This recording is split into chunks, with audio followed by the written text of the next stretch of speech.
Hey guys, Chris here back again. Got another quick video here for you guys today. We get a older vintage leaf blower over here specifically, and one of my clients, or I should say one of my subscribers, wanted me to do a quick video if we ever got one of these things in over here again. This machine's about 17 years old. This is a Sears Craftsman leaf blower 2-stroke.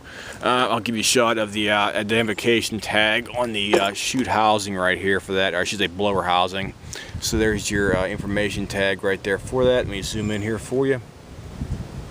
There you go, 2003. There's your model number down there as well too, guys, for that. For reference points, 358-797-170. And this is the Sears Craftsman 200 MPH special edition, as they call it right here for that. I don't know what makes it so special, but they do have that on the listing right here for that. And they got the like a gold like a tag on there for that, so that's what it has on the bottom right down there. Special edition right down here, and you got the other tag right up in the front there as well too. This one has a it's a manual choke carb on here, so you can actually adjust the carb on here as well.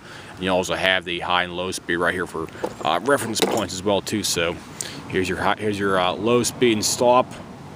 Here's your slow speed right about there. There's medium, and that should be high right there for reference points. And its choke is off position right now, and full choke is all the way down, and half choke is right about there. You have a nice little click whenever it's actually going up to the actual selector, because the newer carbs, they have a little selector lever on there for that. It has like a nice little indent on there, so it is able to have a more positive feel to let you know where it is specifically at on the choke, and also on the throttle is here as well too. So the customer brought this machine over to us here because the machine would not run. It had been basically sitting for probably about 2.5 to 3 years, and they wanted to have it possibly get repaired, checked out and stuff like that. So we basically checked it out for them. Told them it's going to need a new carb on here, new fuel lines, new fuel filter, new spark plug. The air filter didn't look too bad, so we basically kept the air filter on there for that. So everything is now running okay. The engine had about 105, 110 psi for the compression. This one actually has 2 piston rings in this one right here specifically. I don't know if they changed the actual design and went to like a 1 piston ring in the later models, but this one right here has a 2 piston rings in the actual piston here for reference points to go on. So this one does not have any kind of a spark arrestor on the exhaust over here. They do have like a screen on the carb where it's like some kind of a small deflector plate, but there's no spark arrestor in it at all for that. And the spark plug we installed in here as well too. This is my typical one we put in here. It's a BPMR4A NGK spark plug, and that's about the hottest one they have right there for reference points right there. And overall, the machine seemed to start up okay over here for that, and we had to do the install new carb. You can see the new fuel line right over there as well too. Here's your fuel lines going right here. You have a smaller one. You also have a bigger one as well too. The smaller one is the intake line. The bigger one is the return line for reference points, because they have 2 different sizes of holes where it goes back into the tank underneath this clamshell design back here. What happens is your fuel line goes up the carb right here. It goes down, then goes over, and goes behind here, then goes down on top of the tank. And the tank is sandwiched between this housing thing right here. And unfortunately, doing a job like this, I rarely get them over here in the shop. This is probably about the second one we had in about 10 years. And they take about, I'd say about an hour and a half to do the job right.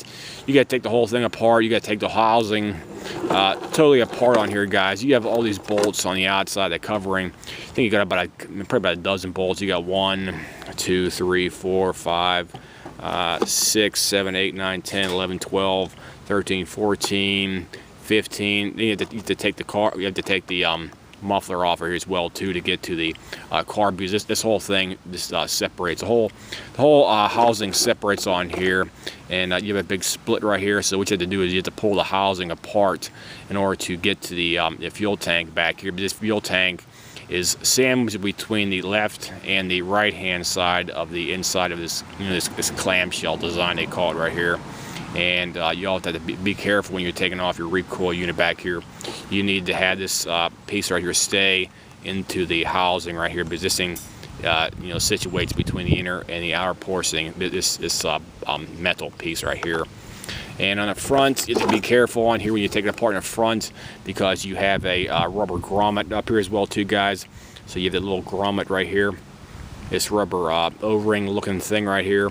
This thing has to be sandwiched between the outer portion and also the inner portion. This is the outer portion right here. The outer portion is on the inner side, and that basically keeps the spark plug wire safe, rather than rattling around there like that and possibly getting chewed up by the bare plastic right there for that. So that's everything we did to the machine here today. It took about an hour and a half job start to finish, because I rarely ever do this kind of job over here because of that fact, because 99% of the time if somebody does bring me this kind of machine right here, it's not really worth it doing the actual repairs because of the cost involved.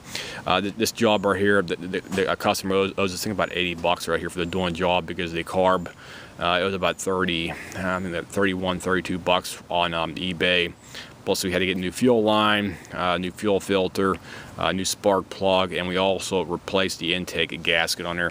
These ones have a unique, like a rubber O-ring intake gasket. It sort of looks like an oval shape, and more than likely I do strongly advise to replace that on it, because if you don't, it may have possible cracks maybe in it, and there's no real way to like doctor it up or fix it up or something like that. So it's always a good idea to replace the carb, the intake gasket, the fuel lines, fuel filter, and spark plug, and always make sure your exhaust ports are clean on this machine as well too, because if they're not clean, you might have like sputtering and dying and stuff like that. It might be motor boating on you as well too, because if you got a lot of carbon buildup on the exhaust side, these two strokes, you'll basically restrict the flow of exhaust coming out of the engine over there. It's like you trying to breathe. You have to have a lot of good flow coming in and good flow going out. If you have some kind of restriction in your lungs or your throat, you can't breathe correctly. The same thing applies to your two-stroke machine like this one right here, guys. So always check out the exhaust ports. It's pretty simple. You just take off the muffler over here, check the port side, make sure they're good to go, make sure the cylinder board and piston and rings are all clean as well too, and always do a leak down test. Make sure you have at least 95 to 100. Me personally, I like to have about 100 to 110 right there as a baseline to go on, even though most specifications call for about 90. I personally recommend about 100 to 110 in a good still healthy engine out there for that, guys. So we'll go ahead and fire it up here for you, and if anybody cares to know, I'll also put a link for the actual part number for the carb here. So if you have this model specifically, you can possibly go to eBay or maybe some other website and possibly buy a carb replacement for this machine if you currently have problems with the machine. So let me put my camera down here real quick, and we'll get the machine fired up so you can actually see it running here for you guys. So bear with me here for a couple of seconds. I put my camera down here, guys, so hold on. Let me put my camera over here real quick.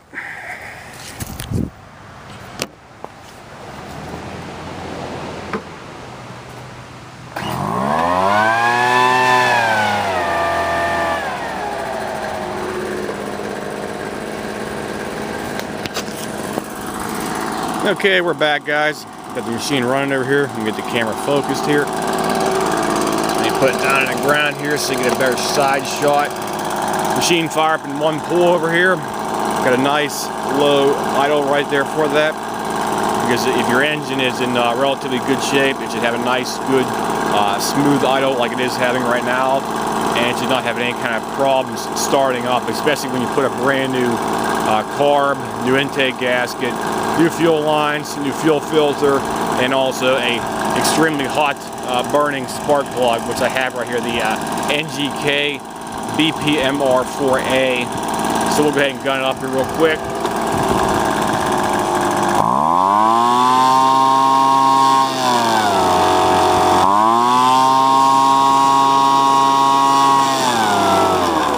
There's low speed again.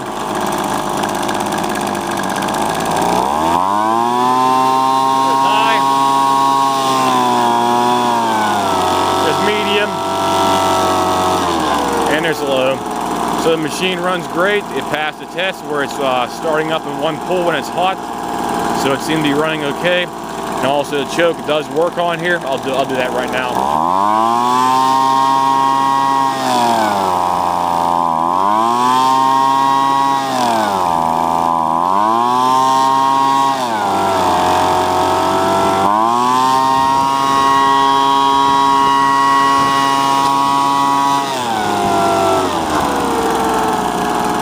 it sounds great. Doesn't have any weird knocking or banging or clanging.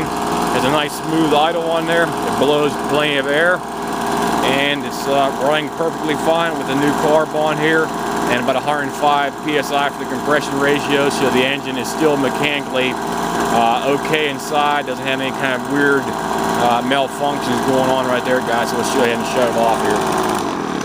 So it's ready to go back to the customer right now, so I'll give you another shot of the model number here specifically as well too, guys, so you can have that for reference points. Let me zoom in here for that. Let me get a better shot here for you. Right, come on camera, zoom in there. There you go, 358-79-7170. Durability rating of 50 hours and a 2003 emissions compliance phase 2. So there you go, that's the good old Sears Craftsman Special Edition, 200 miles per hour leaf blower right here, 2-stroke design.